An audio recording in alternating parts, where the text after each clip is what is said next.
Hello viewers, today we start the lecture on environmental engineering. This is our lecture number 5th. In this lecture, we will discuss about the final process of water treatment, that means disinfection. The filtered water which is obtained either from the slow sand filter or rapid sand filter may normally contain some harmful disease producing bacteria in it. These bacteria must be killed in order to make the water safe for drinking. The chemical used for killing these bacteria are known as disinfectants, and the process is known as disinfection.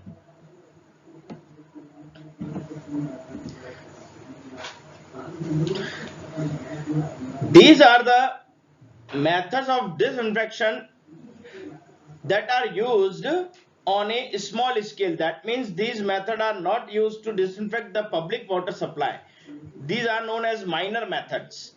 In this minor method, the first one is boiling of water. The bacteria present in water can be destroyed by using boiling it for a long time.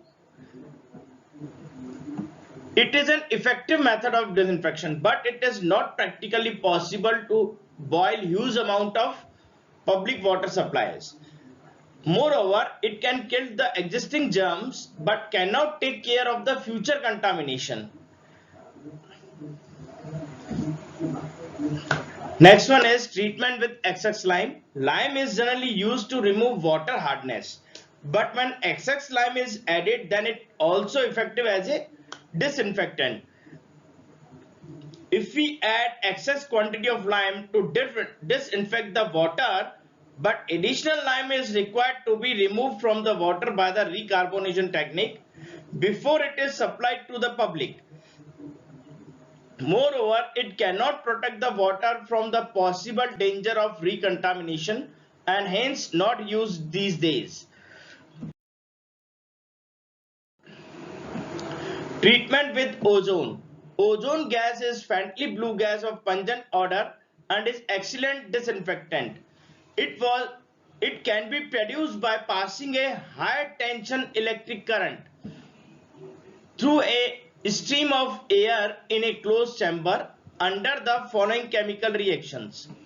Oxygen molecules are termed as ozone molecules, and because of its instability, because ozone molecules are unstable, therefore ozone readily breaks down into normal oxygen and release nascent oxygen as below.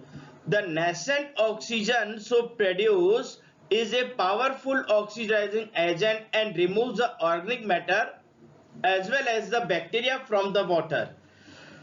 Now fourth one is treatment with iodine and bromine. The addition of iodine and bromine to water can help in killing the pathogenic bacteria, thereby disinfecting the same. These disinfectants are nowadays also available in the form of pills and are thus very handy. They are not used for treating any large scale public supplies, but may be used for treating small water supply for army troops, private plants, etc.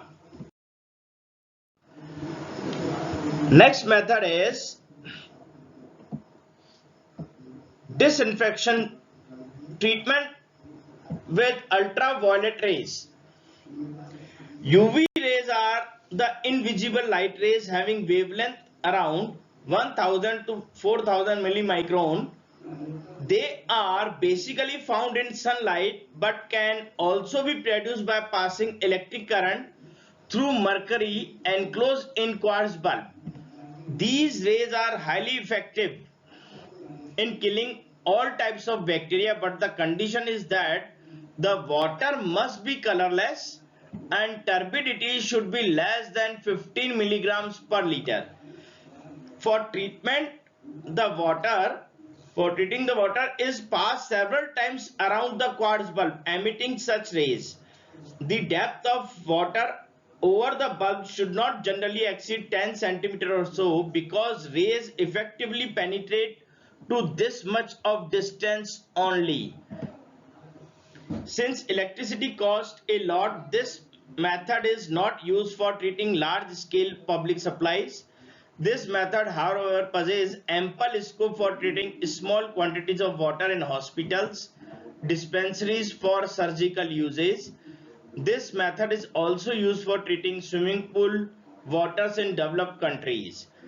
Now, another treatment method is with the use of potassium permanganate.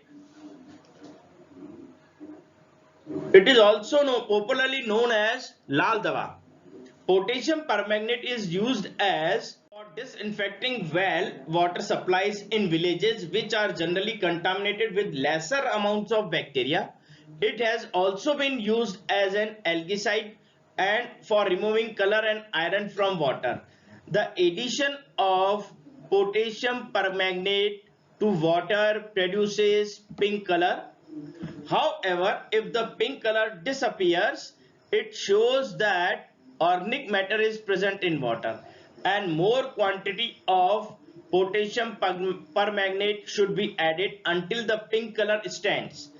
The well should not be used for at least 48 hours after the addition of potassium permanganate.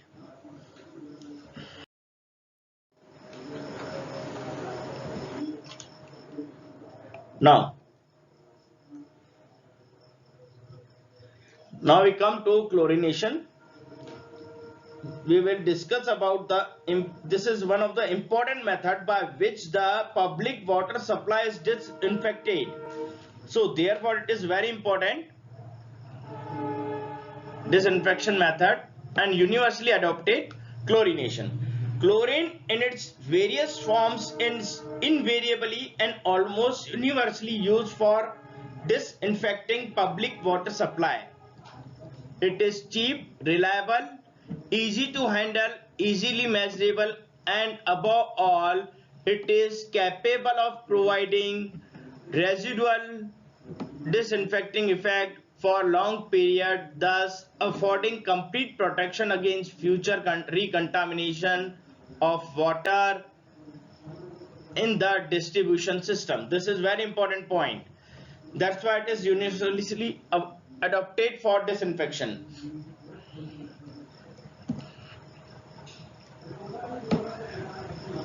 Disinfecting action of chlorine. When chlorine is added to water, it forms hypochlorous acid or hypochlorite ions, which have an immediate and disastrous effect on most of microscopic organisms.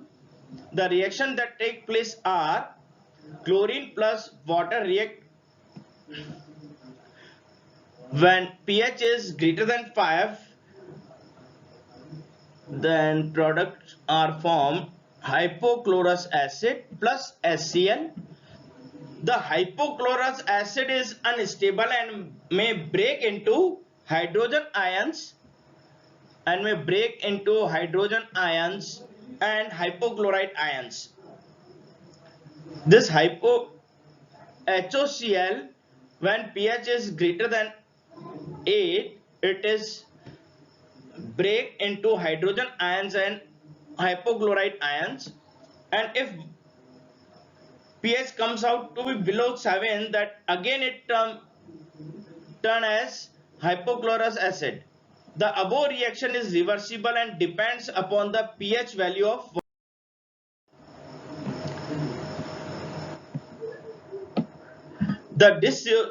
The dissociation of hypochlorous acid into ions is more effective at higher pH values and vice versa. Thus, at pH values greater than 10, only hypochlorite ions are found, while the pH value of less than 7 but should be more than 5, then HOCl will generally exist without dissociating into hypochlorite ions, and in pH range of below 5, chlorine does not react and remains as elemental chlorine.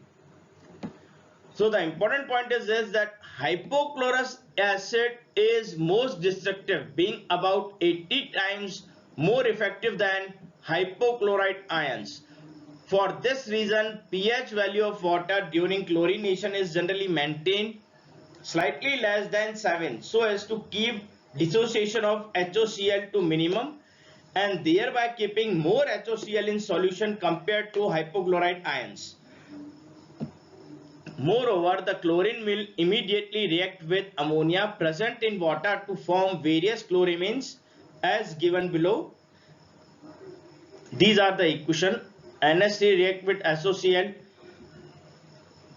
then we get monochloramine. Again monochloramine react with HOCl, then we have to get dichloramine, and finally we have to get nitrogen trichloramine. The monochloramine predominates at pH value of over 7.5, dichloramine at pH range of 5 to 6.5, and nitrogen trichloramine at pH below 4.4. The chloramines so formed are stable and found to possess disinfecting properties. So chlorine disinfects the water in various ways. These are the exercise. This is the exercise you have to perform. And next lecture we will take wastewater treatments. Thank you.